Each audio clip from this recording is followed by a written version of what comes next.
Hello everybody and welcome back to another video. Today we're going to be checking out 40k Isn't That Overpowered by Pancreasnowork. I really enjoyed the last video we checked out from him, which was the, the Pacific Rim 40k. It was basically the Titan video he did. Titan's Pacific Rim 40k, I believe is what it was called. Yes, that was a fantastic video. I really love his humor. I really love his narration style. It's not a full-on lore dump, but he tries to intertwine lore and humor in there, and it makes it a really digestible form of content. I really enjoy his videos, so I'm really excited to check out more from him here today. And I know you guys have been asking from him for quite a while too, so that's, you know, I'm more than willing to check him out if you guys are asking for him. So that's what we're here to do today, ladies and gentlemen. And of course, there's always been that thought in my head, and you guys have been telling me in the comments down below, of course, there's been lots of discussions about it. Is 40k overpowered? Lots of people think yes. Now, I think in certain and in most circumstances, I believe that is true. Yes, 40k is probably pretty overpowered. However, I believe that in the right universes, yeah, it's probably pretty equal. I could see. I think it really depends on exactly what you're talking about. If you're talking best of the best, if you're talking like worst of the worst, there's always so many variables to take into account when considering things like this, especially like universe on universe combat. So, you know, I'm really excited to check this video out so somebody can do that thinking in a sense for me, and I can kind of commentate on it, you know what I'm saying? Because I do have a lot of thoughts in my head about it. I think, like, again, I think if you're talking, you know, Star Wars, I think some of the very top runners-up in Star Wars, I think they have some pretty good chances against some of the top runners-up in 40k, excluding Chaos Demons, because most people don't have good chances against Chaos Demons. But even that said, some of the top Force Welders, for example, I believe could actually go toe-to-toe, and especially if you're talking Jedi, their whole thing is being immune to mind control tricks, to, you know, shit like that. So I think they actually do have a pretty good chance of it. Also, when you're talking the speed of Force Wielders in Star Wars, for example, I'm going to go off on Star Wars tangent real quick. It's like, you know, the movies don't do it justice. The TV shows don't do it justice. If you're talking like top Force users, man, they're moving as quick as you can fucking blink. Like, that's straight up the speed that they're moving at canonically if you read the books. If you look at the comic books, if you look at the in-depth lore about Star Wars, these motherfuckers aren't playing around. Like, they are straight up just faster than what the Primarchs are, what the Space Marine Astartes are. Like, that's just the truth of the matter. You can talk about their power levels, you can talk about like their physical strength, their mental strength, their psyker abilities and or their force abilities, because there are, you know, but that's the thing too, the Jedi always have the Force. They can always use the Force, a psyker, you know, depending on your stance in the Imperium, you might not be able to use, you know, psyker abilities. So, and it's very unlikely you just have them anyway, right? If you're just a baseline Astartes or even a Primarch, and not a lot of Primarchs have psyker abilities either. So I'm really excited to check this video. If you guys enjoyed the video, leave a like, subscribe for more content from me, leave your recommendations, of course, down in the comments below. I'm done with that tangent. Big shout out to all of our members, all of the Hastati, and our Principe out there, Dagenhart. I appreciate you, sir. If I'm mispronouncing your name, let me know, because I don't want to keep mispronouncing your name, so do let me know in the Discord, sir, if I am. But yes, guys, without any further delay, let's get right into 40k Isn't That Overpowered by Pancreasnowork. Yeah, that's right. You have eyes. You read the video title. Let's get right to the chase. I don't think 40k is that OP as a setting. Now, for those of you who are a bit observant and haven't already started typing some real colorful comments for me, you'll notice the great big "that" in the title. 40k is pretty OP. I imagine if I look at the comments, it's probably crazy. It's a standard weapon for one of its factions. The Necrons have that funny button that can accidentally start a cascade of supernovas across the galaxy, and all that dark age of technology stuff that only ever gets brought into play when someone wants to make a point about 40k being OP. The setting is nuts, but I've gazed into the abyss of what's truly considered overpowered, and there's a lot. Now, and again, like, when we're talking setting, or are we talking character here, you know, because I think there is a distinct difference. If you're talking like universe v universe, are you talking specific characters in like a non-biased setting, let's say, fighting it out versus each other? Is that what we're talking about here, or are we talking about like universe in general? Because yeah, as he does say, like, you know, Warhammer 40k, to be fair to it, you know, you got the Eye of Terror, you got like some universe, like some literal entities in the universe itself, which are splitting it apart, making it a fucking way worse place to live in. that's obviously a lot different than most sci-fi. So if you're talking setting, yeah, the setting's absolutely nuts. I agree with him on that. OP. But let's see here. Nuts. But I've gazed into the abyss of what's truly considered overpowered, and there's a lot of stuff that can beat it. A pretty good amount, actually. I've thought about how to phrase it best, and I think I've finally figured it out. 40k is like Ornstein and Smo from Dark Souls. One thing that comes to mind too, and sorry to pause so much right off the bat here, but Thanos, I believe, is that his name? Fucking from Marvel. What's his face? Purple guy. Pretty sure. Is that his name? I know that's the Greek fucking god of death, but like I don't know if that's his actual name. It's been a while since I've watched the movies, and I haven't watched Hollywood movies in a long time. If you want me to be entirely real, I used to watch a lot of the old Marvel movies, but not so much anymore. But that fucking snap he does, right? That just straight up obliterates half of the life in the galaxy, does it not? Half of the life in the universe. If I'm not mistaken, does it not? That's what happens. That's a pretty fucking gigantic thing to have happen, you know? Like, that's not a little amount of people. Like, in the universe, just dying outright, no fight, no nothing. That's pretty OP too, you know? Shit like that, you know? Phrase it best, and I think I finally figured it out. Not to say, like Marvel's more OP in any sense, but just shit like that. If you want to get to the real big boys of the game, you got to get through them first. And if you want your franchise to be considered truly ball-bustingly OP, you got to get past the kind of crap 40k has in it. Please make all sorts of jokes about how 40k is the Dark Souls of Ornstein and Smo or whatever. It's a dead meme, and 40k is nothing if not welcoming to dead memes. So here's one more video to add to the pile of them I've made comparing other settings to 40k. Something small and easy to end the year on, yeah? For those of you with similar views to me, here's a video about nothing of particular importance. For those of you who make 40k your personality, I just have one question to ask.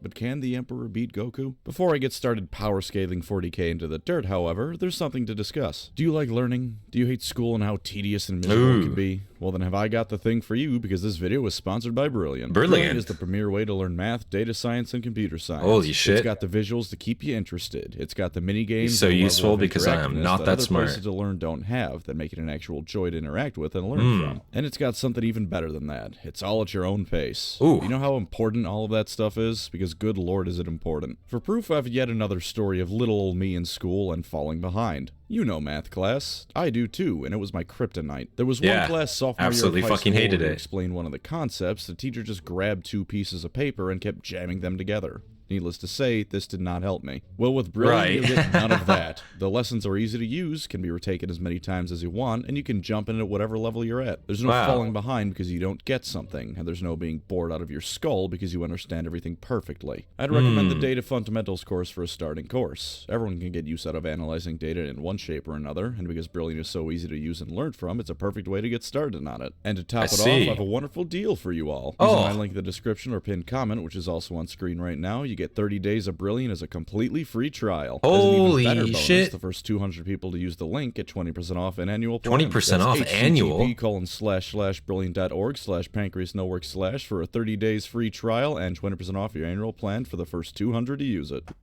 Go use his code there if you guys want to, his code, Pancreasnowork, if you guys want to claim fucking 20% off. I'm assuming, I mean, this video was what?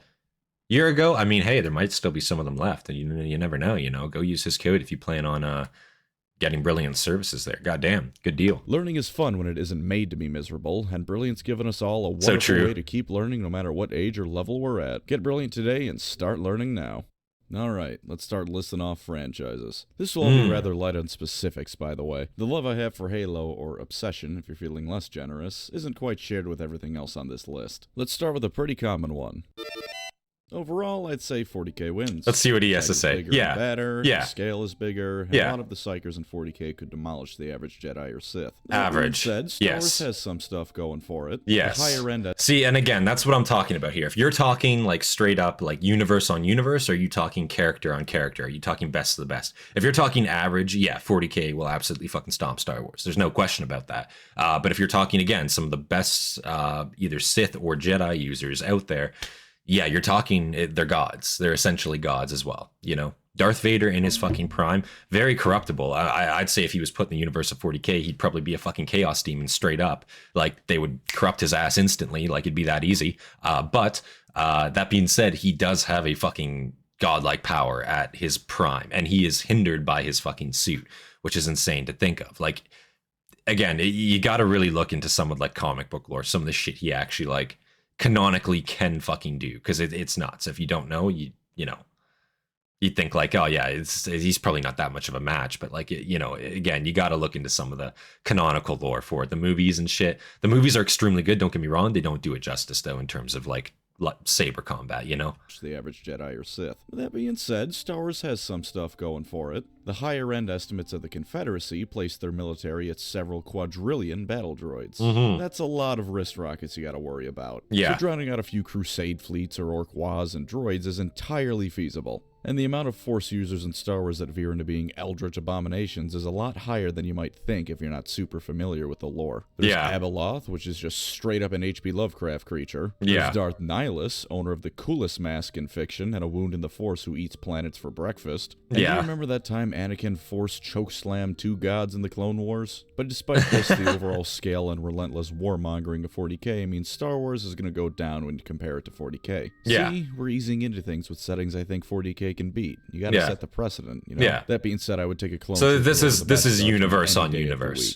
Quite frankly, I'd take a clone over a good deal of Space Marine Not chapters. character on character. Delta Squad so with it's body a good chaos distinction to Acarius. make. Dead Space is real only here because I think it's cool, but necromorphs Dead are Space is damn cool. Scary. Humanity itself and the... I actually don't know a lot about Dead Space. I played the... I played, what was it, the first or the second game on the 360, the Xbox 360 when I had that. When I was a kid, and it scared the shit out of me, and I never actually beat it. I never played it. But I hear it's a fucking fantastic game. The horror element of it is fucking great. Like, look at that design, crazy looking design. I can see why it's loved. I never actually got the chance to beat it, I guess, play it.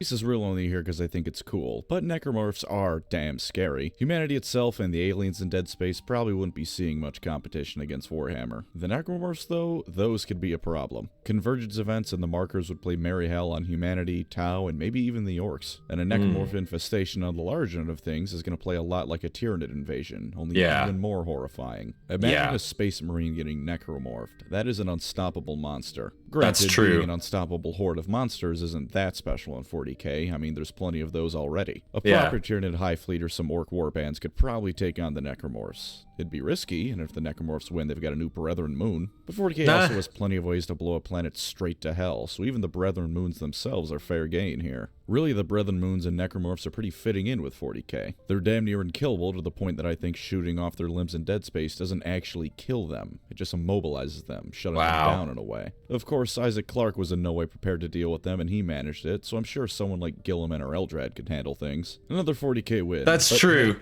Isaac Clarke, fucking, like, from what I understand, he is just some random guy. I remember that from the first game, right? Like, you're just some fucking dude, essentially.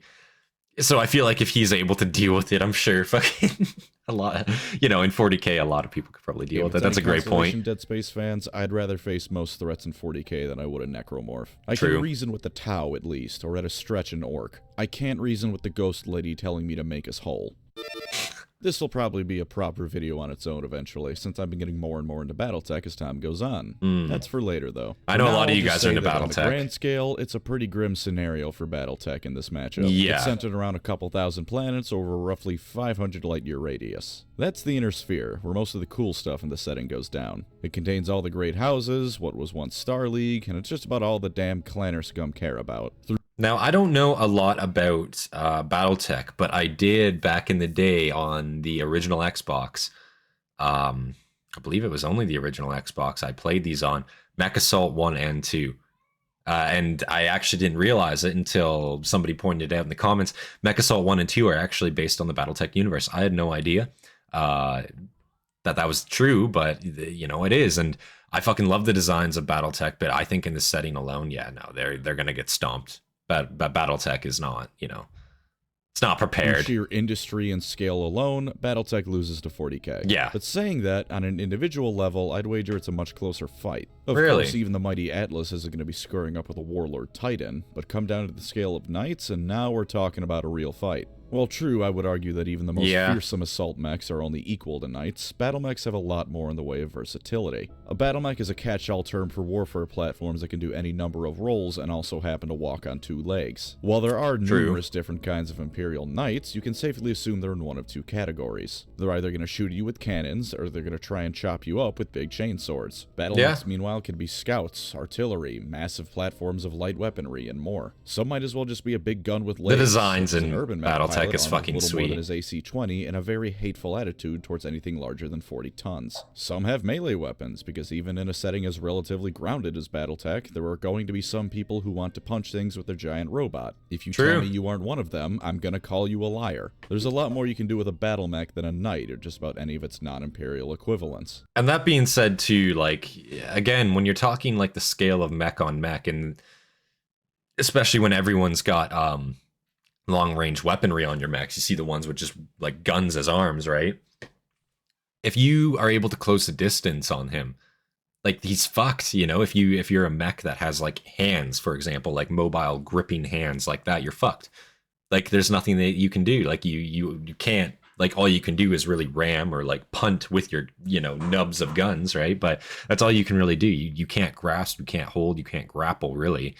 So, yeah, I assume melee in BattleTech is probably a completely valid option. And tell me that if nothing else, the Lyran Commonwealth wouldn't be pumping out Titan equivalents the moment they saw what 40k was bringing to the table. There would be people with bigger things than them. That is an insult that House Steiner simply cannot let stand. There's other smaller but still important things as well. BattleTech FTL is fairly reliable, although it is slow, and unless you're skilled enough to jump to pirate points closer to planets, fairly predictable. But hey, there's also no monsters you have to worry about eating your soul whenever you jump to FTL speeds. So overall, BattleTech loses through scale, but on the individual level, it's probably a lot more even. If nothing else, even a light mech stomping on a space marine is going to get the job done. Not much you can do about several thousand pounds of military hardware introducing you to the dirt. But with that, we've given 40k 3 wins so far, so I think it's about time to fix that.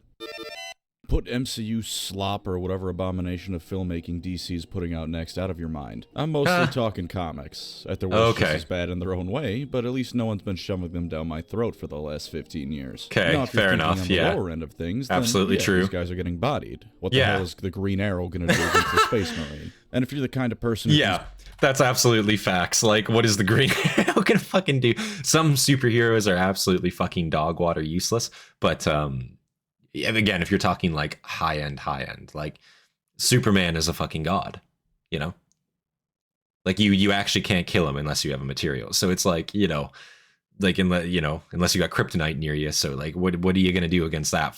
Like as an example, right? Like there are some pretty OP things, especially in DC. Not so much Marvel, but in DC, yeah. Getting bodied. What the hell is the Green Arrow gonna do against the Space Marine? And if you're the kind of person who thinks Batman can prep time his way into fighting the Swarm Lord or Imhotep, I hate you. Prep time is what Batman fans use when they know they're full of shit. Of course, I do the same thing whenever people bring up Halo and the Halo array, so maybe I shouldn't throw rocks in my comfy glass house. I'm talking about the higher end stuff of the comics, like the Lantern Corps. They protect the entire universe. They could absolutely deal with the people in the 40k universe. It'd take some effort, and they definitely wouldn't come away from it cleanly, but they could get it done. Or, you know, Superman? What the hell is a Bloodthirster gonna do against the Man of Steel? He's basically incorruptible, and he's more or less a physical god. No one's touching him. Or the Flash, who's so fast to make Superman look like he's moving through syrup. And that's not even getting into things like Galactus, who might as well be a Catan. There's all sorts of powerful beings in Marvel and DC that at the higher end of things make the 40k galaxy look pathetically weak. Sure, at the lower end of things, 40k is gonna stomp. I don't think Spider-Man can quit his way out of getting his head melted by Cairo's Fate Weaver. True. But that version of Superman where he sat in the sun for millions of years just absorbing more power, he's bodying anything the setting can throw at him. Or hell, Thanos.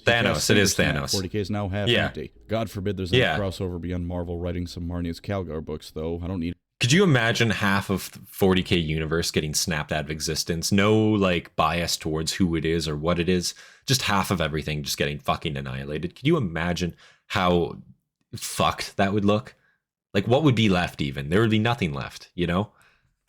Half the Elder Lord getting sapped away. They're starving as it is. In fact, in the spirit of superpowered beings bodying 40k... Honestly, though, that being said, that happening, if that did happen, the Eldar would probably come back to power pretty easily. Because you got to think half of all life in the universe if your population is fucking, you know, not 0.2% or like 2% of the fucking total universe, then majority speaking, right? Technically, your universe is more untouched, right? Than let's say other ones. So, I mean, I don't think it depends if it's proportional or not. I think it's just all life in the galaxy, like halved. I don't think it's proportional based on race. So, somebody let me know though. Starving as it is. In fact, in the spirit of superpowered beings bodying 40k.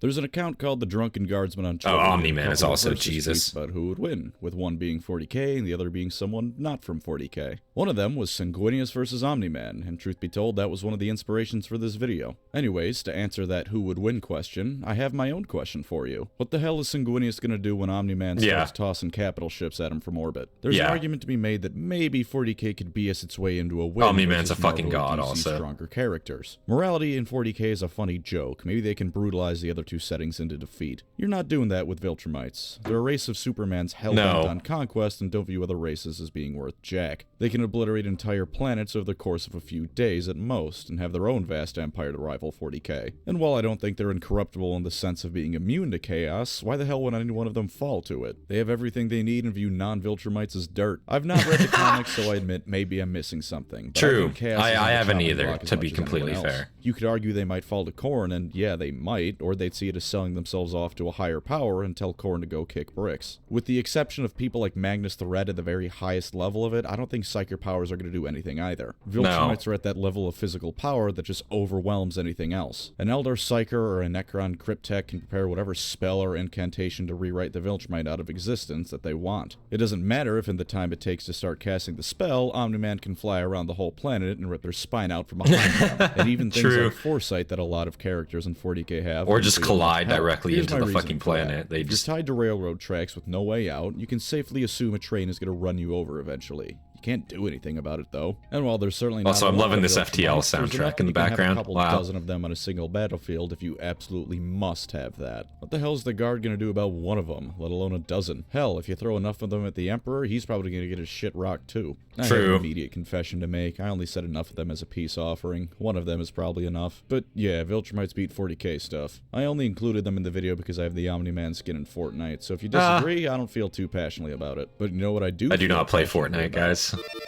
Or really all of Dragon Ball, but Dragon Ball Z is what makes people sit up. You know what I've always found funny? Dragon Ball Z has some pretty fantastic FTL tech in it. I mean, I'm not entirely well versed in all of Dragon Ball Z. I have played the games. I played quite a few of the games. I know, so I played like the campaigns. I know a little bit of the lore, but I don't know any of like the later stuff. I don't think. At least it's not fresh to me right now. It's been years since I've looked into it, but I know absolutely very, very overpowered characters. You got Goku, obviously.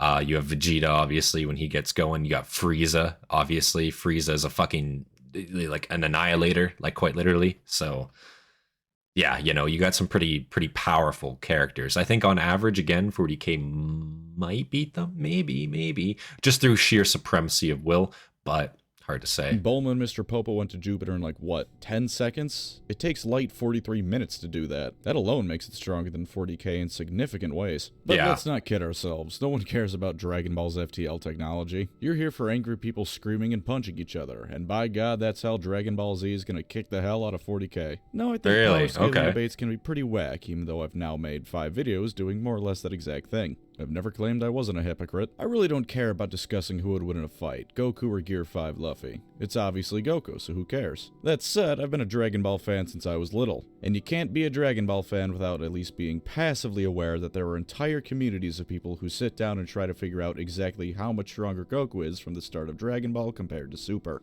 So in the spirit of the video and being the weeb trash I am, let's do some anime power scaling. Take a Cyberman. They have a power level of roughly 1. 1 Raditz, that is. At half a Raditz, Piccolo could blow up the moon.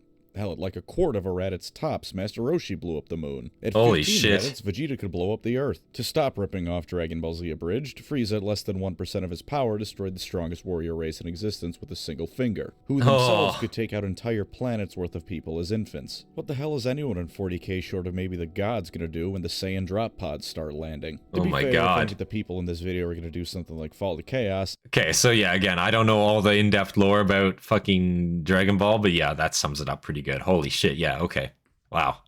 It'd be the Saiyans. Bloodthirsty maniacs sound like the perfect thing for Korn, and I imagine at least a good chunk of them would probably embrace it wholeheartedly. Yeah. Korn like strong warriors and fighting, Saiyans like strong warriors and fighting. Can you imagine a Saiyan demon prince? To hell with the Primarchs, Catan aren't walking away from that fight. Maybe that's how the Silent King shattered them all. He ripped open a rift to Dragon Ball and grabbed a couple of Saiyans to throw at the problem. And of course, named characters. Krillin is already obliterating anyone the setting can throw at him. Now, you know what, I'm not taking the favoritism far enough. Yamcha could probably do it by the Cell Saga at the latest. But let's highlight my favorite of them all, Vegeta. As a good way to know if I'm absolutely hammered, see if I'm excessively posting about Vegeta on Twitter. He's great, and he'd rip 40k apart if he felt like it. Nothing's stopping him, because at his level, fighting is the kind of thing that can start shaking the universe apart, like Goku and Beerus almost did. Psychic powers, you might say, since that's the default for whenever 40k faces a threat. Saiyans have no defense against magic. And I guess that's fair. It's not like Vegeta's ever fought someone who's both overwhelmingly powerful and psychic. It's not like Vegeta's ever fought against someone who's magical in one way or another. Whoa. It's not like Vegeta's been outright mind-controlled. Maybe he has. To break free because actually, that's so true, yeah. What's his name? Boo, yeah. Boo, yeah, straight up fucking had, that ability, didn't he? That's so fucking true. I forgot about him. It's been so long, guys. It's been so long since I've looked into Dragon Ball. Goddamn. Shit, he just ignores the mind control. He's not just destroying the setting. I'm half convinced he'd become a full-blown Chaos God because of how big of an ego he has. All hail Vegeta, the Chaos God of pride and not knowing when to quit. Don't forget the Gods of Destruction, or Zeno, who could just decide 40k has lost existing privileges. There's no fight, no Chaos Gods or Big E holding off his power. He just waves his hand and no more universe. 40k doesn't even beat Dragon Ball in racism. Until the end of Dragon Ball, Vegeta looked down on everyone who wasn't a Saiyan as dirt, looked down on Saiyans who weren't him as dirt, and looked down on Goku like he was dirt covered in vomit. And of course, you can forget about Frieza. Frieza would make the Eldar uncomfortable with how often he calls someone a monkey. You can find compilations of Frieza saying monkey on YouTube. One of them is over 3 minutes long of racial slurs. Oh my god. The best villain, truly. But yeah, Dragon Ball stomps. I gotta watch that video, guys. Holy shit. Because I decided that, yeah, I should make a Dragon Ball 40k video. I don't know why I thought that was a good idea, but I did. So here's the abridged version, since it's about the most I can make without it being a pretty shite video even by my standards. God, I'm the cleverest man around, aren't I? Get it? The abridged version? Because Dragon Ball Z abridged? Get it? Do you get the funny joke? I'm moving on now. No more anime as a main topic. Stellaris, really? Now for this one, you may be a bit confused. Oh, wow. This is the fucking old Stellaris title screen. Version Verni V2.6. This one is from a while ago, wasn't it? Wow. A setting with defined factions and whatnot. I mean, there's the preset empires, and they used the Commonwealth of Man for the trailer that introduced Planet Killers, but nothing beyond that. But look deeper at the things you can find in Stellaris, and it's the sort of thing that would make the Necrons afraid. The endgame tech is the stuff of nightmares. The machine ascension is just straight-up Necron biotransference. The end of the cycle is the fall of the Eldar. If instead of just creating the Eye of Terror, it created an Eye of Terror that moved around the galaxy and hunted everyone down. The War in Heaven in Stellaris isn't some mythical background event, it's two colossally powerful empires unleashing weapons that can crack planets in half at a whim. And that's not even getting into the Become the Crisis path, where your civilization doesn't just reach a point of eclipsing the Eldar or Thousand Suns as Psychers, they become a race of Chaos Gods. Even before that, there's... Yeah, like, Stellaris has a lot of really, really big shit in it that you can do, and it's a very impressive game on that scale, but the power scale is very, very immensely. It's basically as if, like... It's basically if, like, the Age of Strife didn't happen, essentially, and you were just allowed to keep power scaling, like, quickly. That's kind of how it is, in a sense. Like, this is only... At this picture right here, he's only, what, 300 years, I think? 300 or 200 years after the start date. I think you start at 2200 or 2100, I can't remember. But yeah, and he's already got 11,000 science. He's making 1,000 minerals capped. Like, he's fucking god tier. Like, you scale very, very quickly in Stellaris. At least you used to. I think they're trying to cap that out now because of just how OP you used to be. Plenty of powerful things you can do, and with mods it gets even more ballistic. True. Turning entire moons into weapons platforms, quadruple layer ring worlds around your stars, Dyson spheres across the Empire. You can create star-spanning nations that dwarf 40k in all ways possible. And while I'm not going to pretend that half the stuff in it isn't inspired by 40k, and by inspired I mean ripped off, it also takes it all to a new level. You know the Pretherans, aka the not Tyranids? Unlike the Tyranids, who are ever only hinted at most to be running from something, the Pretheran are running from something. Something that caused the galaxy to dim and then fade as your scientist watched it. And to top it off, the atrocities you can commit in Stellaris even eclipse 40k. Sure, you can do the classic kill all aliens thing and recreate the Imperium of Man for the 1000th time. No judgment here, every Stellaris player has done it. The game encourages you to be a monster, not just because of the buffs, but because it means the endgame won't be running at 10 frames a second because there's just too many different empires in the galaxy. But the things people have done in that game, my god. My favorite is the guy who enslaved part of an empire, turned the citizens into food, and then set up a trade agreement with the former empire to give them food.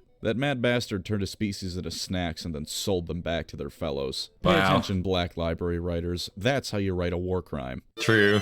Now this is one hell of a setting. Here's the thing that inspired the video even more than the Omni-Man vs. Sanguinius tweet. For those of you who've never heard of it, the Zeely sequence of books is a science fiction series written by Stephen Baxter. I have yet to read it fully, but it's more of a setting-driven series and a character. I don't think I've heard of that. Knowledge. The people in it are vessels for the universe at large. It is also, to my understanding, one of, if not the single most overpowered setting in all of science fiction. Let's take the Interim Coalition of Governance, or ICOG. Zeely. The ICOG is a brutal dictatorship that makes the Imperium shipbreaker cannon, crew I'm not blister just talking spars, xenophobia. sublight drive. I'm talking it's a cool ship design, actually. Soldiers to die against aliens because it's easier to do than building robots or something of that sort. And who can forget skinning aliens known as silver ghosts alive being considered a family-friendly activity before the concept of family was done away with in favor of more child soldiers. And they're not poorly equipped by any means. They have melta-like weapons that can kill thousands in a single second. Their equivalent of an assault rifle is a gut weapon. If you're anything like me, you might wonder what gut means. To simplify it, take the Big Bang, the event that started our universe. Now turn it into a gun. The ICOG can throw stars at you. In their war against the Zeely, they threw so much shit at the galactic core that the entire thing glowed bright pink. They changed the color of the galaxy because of how violently they were fighting. They have time travel weaponized to the point that they use it to police their empire. If you commit a treasonous act, they don't just kill you. They torture you, kill you, then go back in time and do it to your past self who doesn't even know what the hell you were going to do. Their military is far beyond the Imperial Guard that makes the old ones look like children, and they eliminated all non-human life in at least one galaxy. So I bet you're thinking that, damn, the ICOG really is like the Imperium of Man, but even crazier. I bet they're the masters of their setting too, right? No. Not even fucking close. From the admittance of a member of it, they aren't the destined rulers of all reality, even with all of their tech. He outright compares mankind to vermin, spreading across the stars and multiplying in defiance of those who they know are their betters in every way possible. Let's start with the Transcendence. The Transcendence is humanity from the far, far... So I've never heard of this universe, but this sounds fucking absolutely wild. I might have to look into this a little bit here because wow, like what an insane fucking sounding setting. Like never heard of this, guys. If you guys have, just like let me know because I don't know if that's well known or not. Every way possible. Let's start with the Transcendence. The Transcendence is humanity from the far, far, far future. What exactly they are is hard to define because unlike most of the time with this sort of thing, the Transcendents are a race that is actually transcendent. They are to us what we are to ants, and trying to understand them is an exercise in futility. They wanted to create a utopia free of suffering for mankind. Problem is, they couldn't do that if there was any suffering, because they were every human merged into one, but also not, but also yes. If anyone in any timeline was feeling suffering, they were suffering and were weakened for it. Their way of eliminating human suffering was to fold every single timeline into one, and if they couldn't eliminate suffering through this, they would end humanity so it could be free of suffering. Let me clarify that for you, because fold every timeline into one sounds like a lot of nothing. Raise your hand for me and open and close it. There's a timeline where I told you to snap your fingers instead. There's a timeline where I said clap your hands. Those are the only events that are in any way different between those two timelines. This sentence, everything before and after it, and all the history of the world and universe at large are still the same. The Transcendents wanted to forcibly merge every single variation of that choice and every single other timeline created by different choices and events in history into one. They had the capability to do it. They were gods. They were, to put it lightly, transcendent. They could turn you into a mathematical equation and force you to watch the universe die of premature heat death because you, in particular, pissed them off. Of course, even describing the transcendent as pissed off is tricky because emotions as we understand them just don't fit the bill. And even they were nothing in the end, because, to repeat myself, the Zeeli were to them what the Transcendence was to us what we are to ants. With one singular practical exception, the Zeeli are unstoppable. Entire galactic superclusters are construction material to them. The Transcendents were tryhards stepping out of their league and were stomped back into the Stone Age along with the rest of humanity by the Zeeli. They have existed since the moment the universe formed after the Big Bang, and when that wasn't enough for their plans, they built an AI called the Anti-Zeeli that would go back in time to give them a billion-year head start on civilization building. The stuff their constructs are made out of, rather unimaginatively called Zeeli construction material, is 100% energy efficient with absorption. As in, the energy of anything you shoot them with is completely absorbed and ignored, no matter how powerful. To them, a supermassive black hole in the surrounding galaxy isn't a new place to conquer or explore and colonize, it's a computer. The 20,000-year war the ICOG waged against them ended with the Zeeli leaving the galaxy not because mankind truly won, but because the Zeeli were sick of humanity's crap and left them to their fate. Holy shit. Of the war, the Zeeli just ignored humanity because mankind was that far beneath them. And by the way, when I say the Zeeli, I don't mean the race of the Zeeli. I mean the Zeeli, singular, who was in the Milky Way galaxy. They used entire galaxies to construct a ring millions of light years across that would send them to entirely different realities. Their weapons could bisect entire galaxies, and their leftover junk was the sort of thing that catapulted lesser species. That looks so fucking crazy. Age. They were the undisputed masters of baryonic matter. You, your house, your school, your place of work, if it can be considered a thing, the Zeeli can rework it and the laws of physics that make it possible to suit their needs.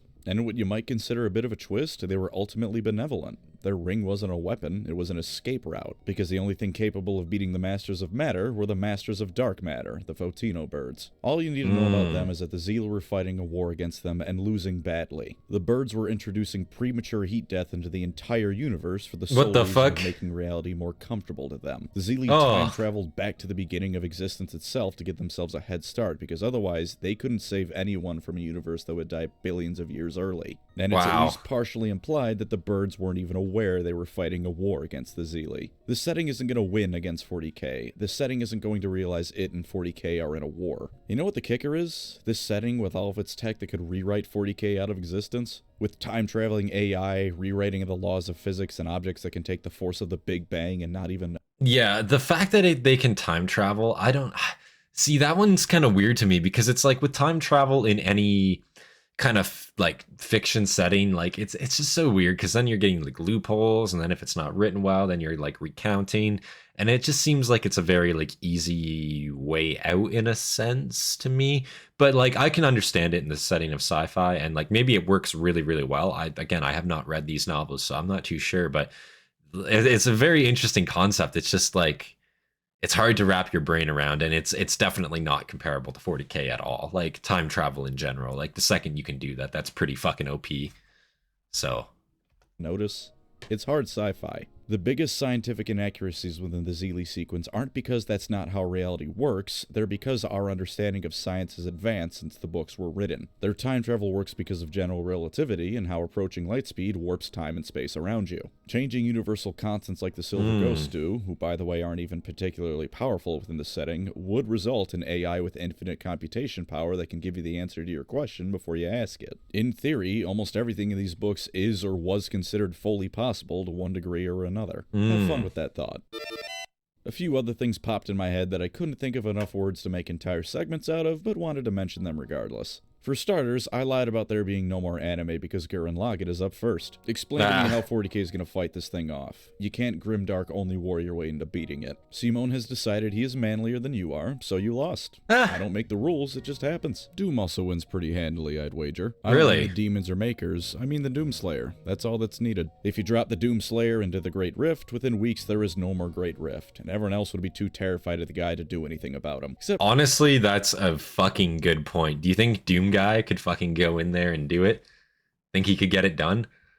Man, maybe, actually. Like, cause he's been doing it for decades. Like, that's the thing. He's literally been, and in like actual demons from hell too. So it's pretty fucking similar, and it's not even like they're small, some of them. So like, I think he's got a good chance. That's a fair point, actually. Malum Cato, maybe. They'd probably be good friends. And individual beings from Age of Sigmar could probably do pretty well in 40k. This is another one of those things that would probably be worth its own video, but in brief, the gods and the mortal realms would do just fine if nothing else. Nagash would very promptly become ascendant in a way like never before because there was a whole lot of death going around. Tyrion and Teclis could revitalize the Eldar if for no other reason than the elves in the fantasy side of Warhammer are infinitely more competent than their 40k cousins. And if you drop the Great Horned Rat into 40k, he probably wouldn't even realize he's in the wrong setting. He just set about making Hive Worlds somehow even worse to live on than they already are. So true. And Gotrek. Gotrek would murder anything that tries to get in his way still. Doesn't matter what. He's looking for Felix, and by God, if he has to slaughter demon Primarchs to find him, then that's just what he's gonna do. And really, I think that sums about everything up. I mean, I can keep going with settings, sure, but I wanted a nice variety for the video of can't beat 40k and can beat 40k. And that's fair. I got that. So you may ask, what was the point of this? Well, there's actually two takeaways here. If I put all of this under a guise of matching settings up against Warhammer, I get to talk about things I like without it syncing my channel's analytics. You've all been fooled by my master scheme, get own-zoned. But also, who really cares how OP a setting is? Does it really matter if some schmuck from another setting can beat the Emperor? Enjoy the setting for the wild and wacky stuff you can find in it you can't quite find anywhere else. I just think it's cool to imagine things like Night Houses going against Assault Lances while the Primarchs and Captain America duke it out in the foreground. It's silly, it's got the same energy as smashing two different action figures together as a kid, and in my mind that's the ideal way to view 40k. So Not true. as the narrative version of a dick measuring contest. Thank you as always to my wonderful channel members. You are the overpowered piece of technology to my Warhammer fan, letting me shout into the internet about nothing of particular importance. Wow. If you'd like to support the channel, feel free to subscribe or become a member. Either way, thank you for watching, have a Merry Christmas, and take care out there.